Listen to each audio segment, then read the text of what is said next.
Matthew Evans, a retired millionaire in his late 70s, never expected to be stuck on a remote Kentucky road, let alone with a flat tire.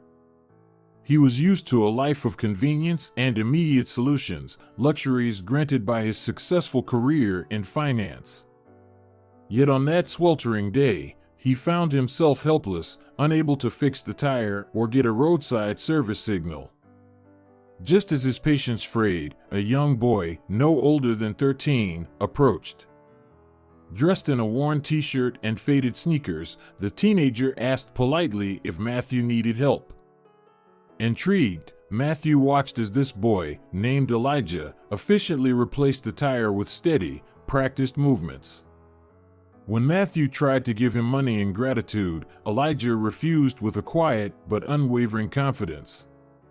He simply smiled and continued on his way. That brief interaction struck a chord in Matthew's heart, leaving him feeling unexpectedly humbled. Despite years of business deals and power, it was a simple act of kindness that lingered in his mind long after they both went their separate ways. Matthew drove away from that chance encounter with Elijah feeling an unsettling mix of gratitude and unease.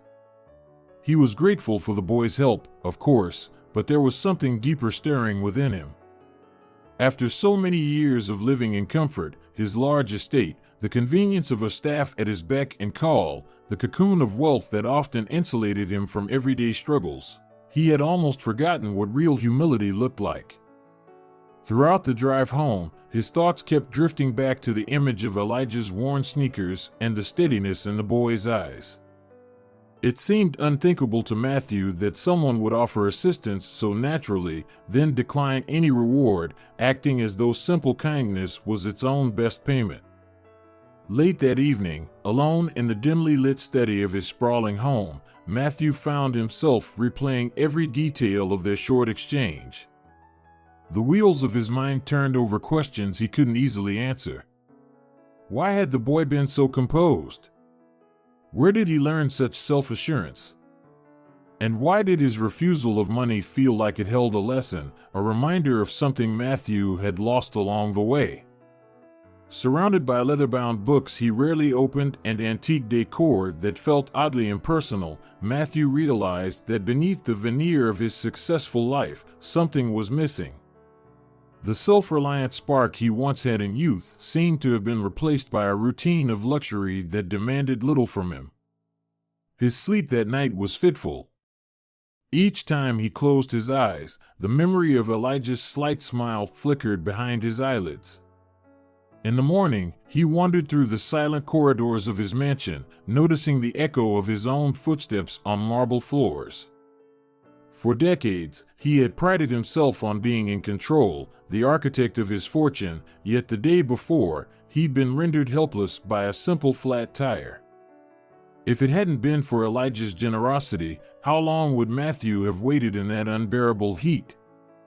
Possibly hours.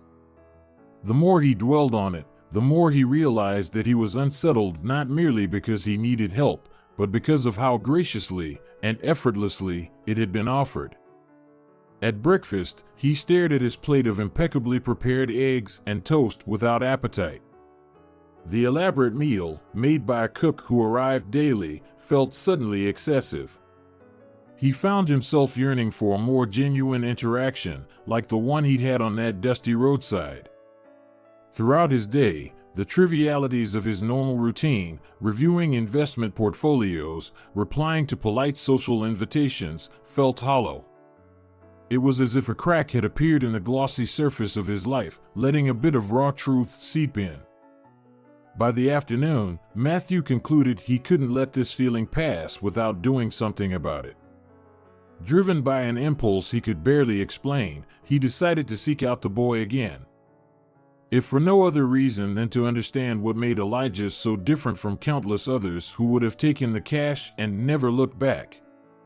So he climbed into his luxury sedan once more and retraced the route leading to the spot of their encounter. The road was as empty as before, the heat still baking the asphalt. But Elijah was nowhere to be found. Undeterred, Matthew stopped at a small local gas station and asked a few patrons whether they knew a young teenager who might fit Elijah's description. A couple of shrugs and blank stares later, he moved on to a rundown diner in the next town over. There, an older waitress recognized the vague sketch Matthew offered, a polite kid who sometimes helped neighbors fix fences or wash cars. She wasn't certain of his name but suggested he might be from somewhere near Harlan, a modest town tucked away in the foothills. The next day, Matthew set off early for Harlan, fueled by curiosity and an inexplicable urgency. The drive took him through winding roads and scenic overlooks. Yet he barely noticed the view, his attention fixed on the puzzle of who Elijah might be. On arrival, he found a close-knit community of simple homes and friendly but wary locals. At the first diner in Harlan, he described his roadside helper to a couple sipping coffee at the counter. Their faces lit up in recognition. "That's Elijah," they said. "Lives with his mother, helps anybody who needs it." Within the hour, Matthew stood before a modest, slightly worn-down house on the edge of town, the address given by a helpful neighbor. His heart pounded in a way it hadn't for years, and for a moment, he felt foolish. He was a wealthy, retired businessman on the doorstep of a small home in the middle of nowhere, all because a teenage boy had refused his tip. Yet the memory of that quiet kindness pushed him forward. Elijah's mother answered the door with a mixture of caution and hospitality. She was a woman of around 40, eyes tired but kind. When Matthew explained how her son had helped him with a flat tire, her face lit up. "That sounds like Elijah," she said, inviting him in. The home's interior was humble, old furniture, patched floors, well-worn walls, and filled with warmth. She called Elijah, who stepped into the living room wearing the same composure that had so struck Matthew. In those first few moments of conversation, Matthew felt more genuine connection than he'd experienced at countless high society galas. The boy showed no sign of pride or embarrassment over living in modest circumstances. He seemed only curious about why this older man had come all the way to find him. Matthew didn't have a neat answer.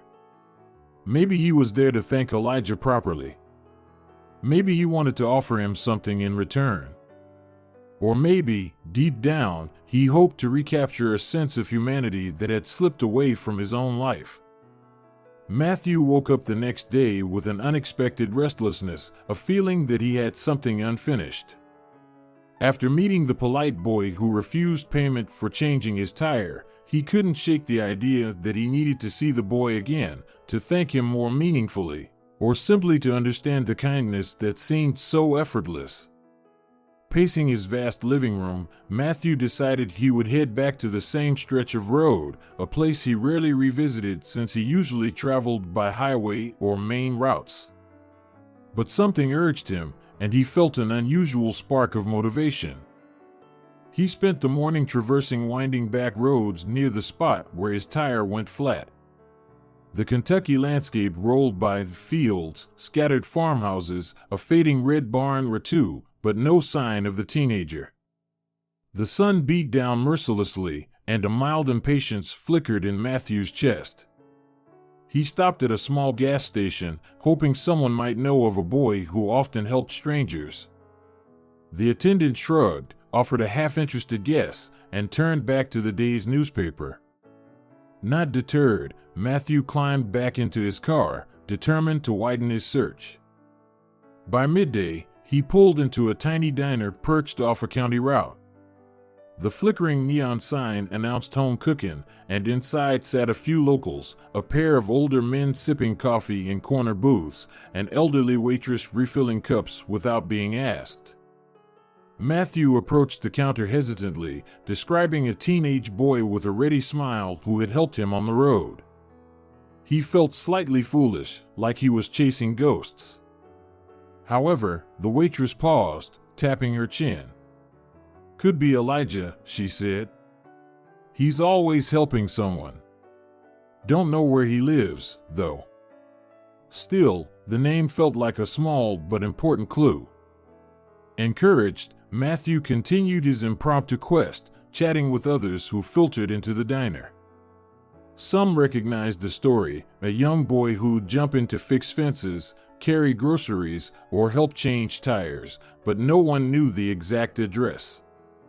One elderly woman recalled that Elijah might come from a small place called Harlan, tucked away near the foothills. She shrugged. "If you're determined, you might try your luck out there." Matthew thanked her, feeling both hopeful and faintly absurd, as if embarking on a treasure hunt without a map.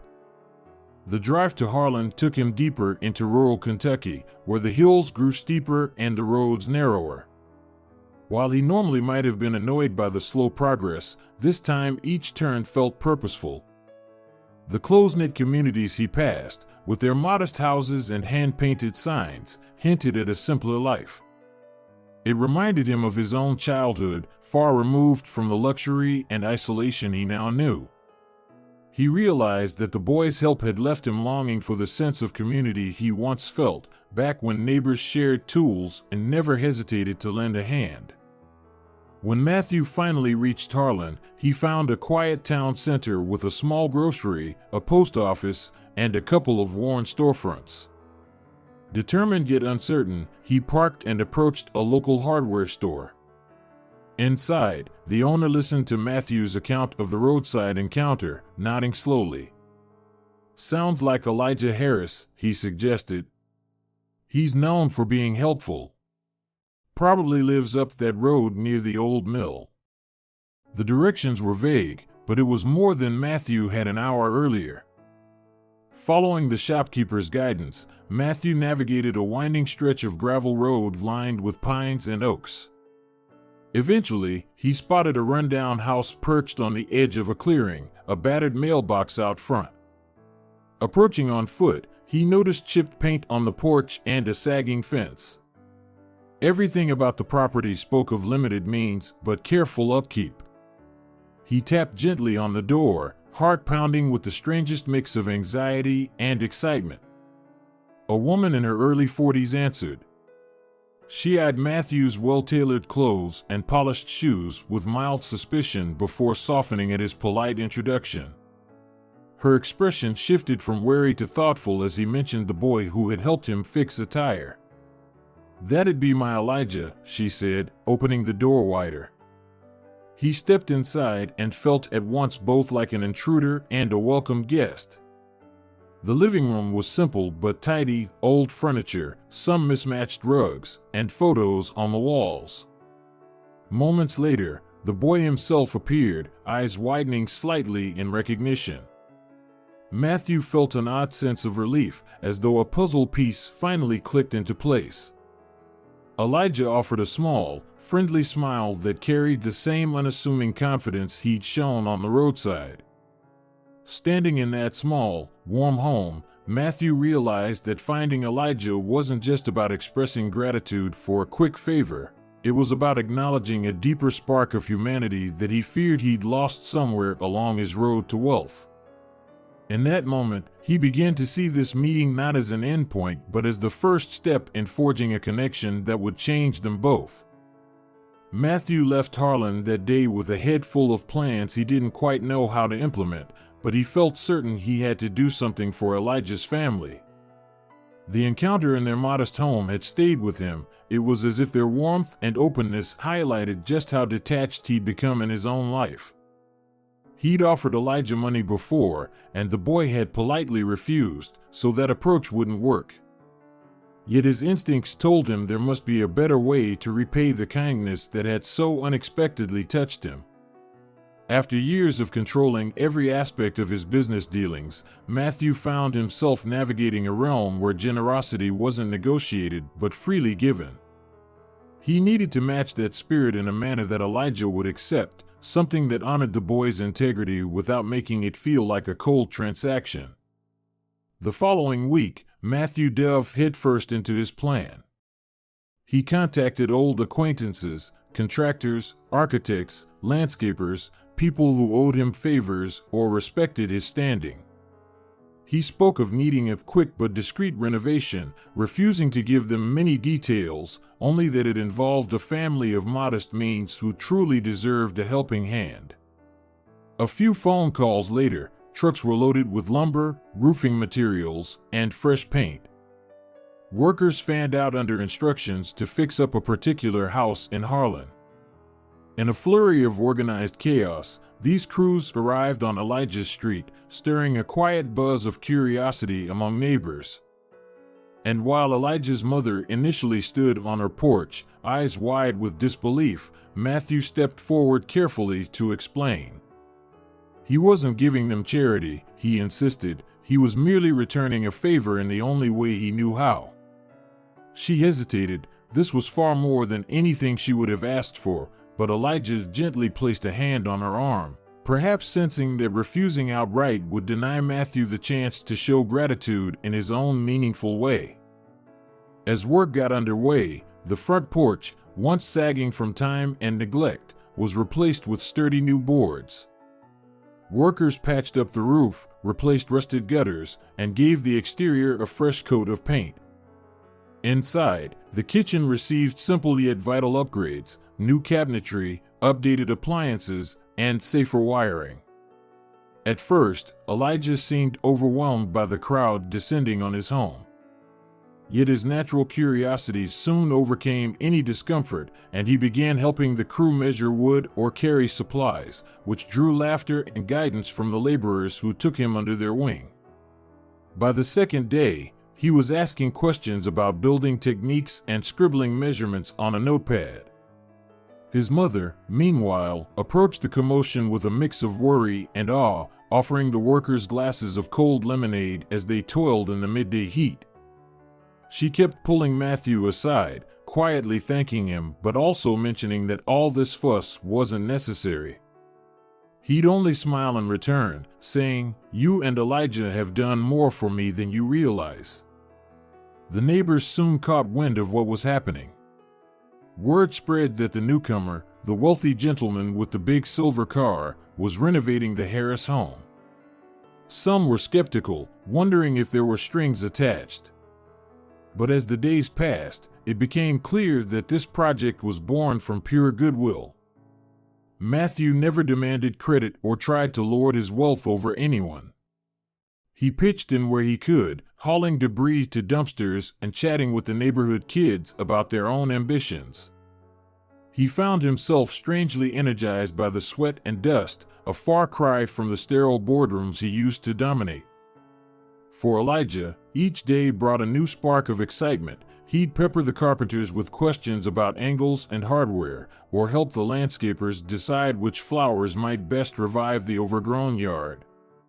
It was as if the renovation awakened a spark in him as well, something that turned manual labor into a horizon of possibilities. By the week's end, the transformation stood plain for anyone to see.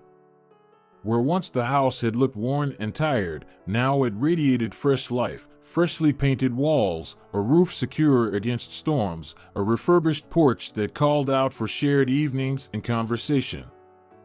Inside, simple but vital updates made the family's day-to-day tasks easier. Driving up at dusk, Matthew sensed not just the physical changes but an emotional warmth that extended far beyond new paint and nails. Neighbors came over to admire the results, and Elijah's mother struggled to hold back tears, gratitude evident in her every expression. In the midst of that bustling scene, Matthew stepped aside, watching Elijah light up as he showed a friend the new fence. The boy's genuine happiness reminded Matthew of his younger self, a time when dreams felt wide open and life's burdens hadn't yet weighed him down. In a quiet corner of his mind, he realized that, in attempting to repay a simple kindness, he'd rediscovered a neglected part of his own humanity. And that, he thought, might be the greatest gift Elijah had offered him without ever intending to. After days coordinating the renovation on Elijah's home, Matthew Evans noticed a powerful change stirring within him. He realized he no longer woke up feeling restless or tethered to the hollow routines that once defined his life. Each morning, he genuinely looked forward to driving back to Harlan, seeing how far the repairs had come, and chatting with the neighbors who often dropped by. Gone was the self-consciousness about being a wealthy outsider. In its place, Matthew felt an unfamiliar but welcome sense of closeness to a world far simpler than the high-stakes one he used to occupy. He watched the porch rebuild with fresh wood, observed the new fence rising, and noted the safer wiring being installed inside. Yet what truly caught his heart was how this project seemed to stir Elijah's own ambitions. The boy asked endless questions about measuring angles, selecting the right nails, or choosing paint finishes. Workers who might normally keep to themselves instead gathered around him, sharing tips and jokes. Elijah's excitement reminded Matthew of a time when discovery felt like magic rather than just another business transaction with winners and losers. Elijah's mother, though initially overwhelmed by the scale of Matthew's gesture, soon relaxed enough to offer suggestions of her own. Maybe they could fix the backyard shed next, or clean up the small garden patch near the fence. She even insisted on cooking a hearty lunch for everyone, a spontaneous meal that turned into a shared feast.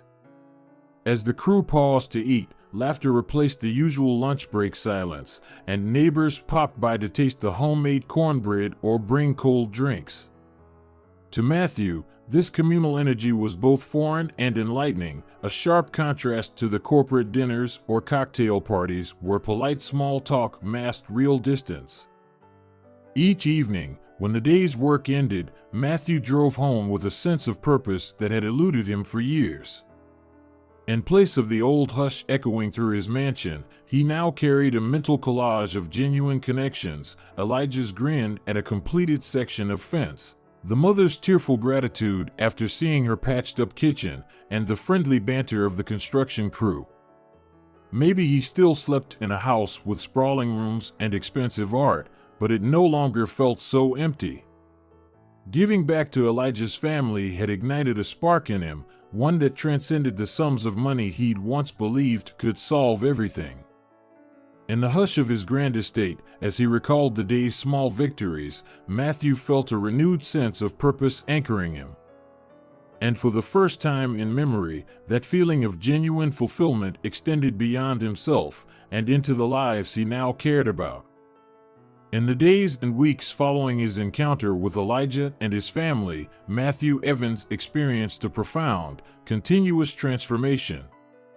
The simple act of a young boy helping him change a flat tire began to chip away at the walls of isolation he'd built around himself over decades of wealth and success. Each visit to Harlan deepened his understanding that true value isn't measured in dollars or deals, but in the human connections that enrich everyday life. As Matthew spent more time among the modest homes and tight-knit community of Harlan, he discovered that every gesture of kindness had a ripple effect. Neighbors started sharing stories of how small acts of goodwill had once mended more than broken tires. They had mended hearts and built bridges among strangers. The genuine smiles, heartfelt thanks, and spontaneous community gatherings slowly replaced the sterile, transactional interactions of his previous world. It was a stark reminder that a life filled solely with business achievements could feel empty, while simple, uncalculated acts of service brought warmth and meaning. This ongoing transformation was not just external. Deep inside, Matthew began to question his long-held priorities. Boardroom negotiations and endless financial statements once defined his days, but now he yearned for the quiet satisfactions found in lending a hand or sharing a genuine conversation. The stark contrast between the opulence of his estate and the modest charm of Harlan illuminated a new path, one where compassion, humility, and community mattered far more than the accumulation of wealth. By embracing this continuous change, Matthew not only began to repair a physical home, but also started rebuilding his own life from within. He rekindled old friendships, reached out to community leaders, and even started planning small local initiatives that would give back to the community that had so unexpectedly welcomed him. In the process, he rediscovered a part of himself that had been buried under layers of ambition and detachment. This evolution, driven by the purity of a young boy's simple kindness, reaffirmed that no matter how far one might drift, it is always possible to return to a more meaningful, connected existence. In life, the simplest acts of kindness often carry the power to awaken our deepest truths. This story reminds us that genuine compassion and humility can bridge even the widest gaps between different worlds. It teaches that material success and wealth may provide comfort, but they can never substitute for the warmth of human connection and community. When we allow ourselves to be moved by the selfless gestures of others, even a young stranger's act of help, we open the door to a richer, more meaningful existence. For those who have seen many seasons pass, this is a timeless lesson that true fulfillment comes not from accumulating wealth, but from nurturing empathy, understanding, and respect. In our later years, when we reflect on our lives, it is the small, sincere moments of care and generosity that resonate the most. Let this story serve as a reminder to remain open to change, to value every act of kindness, and to give back to the communities that have shaped our lives. Embracing these virtues can transform our own hearts and, in turn, influence others to build a more compassionate, connected world.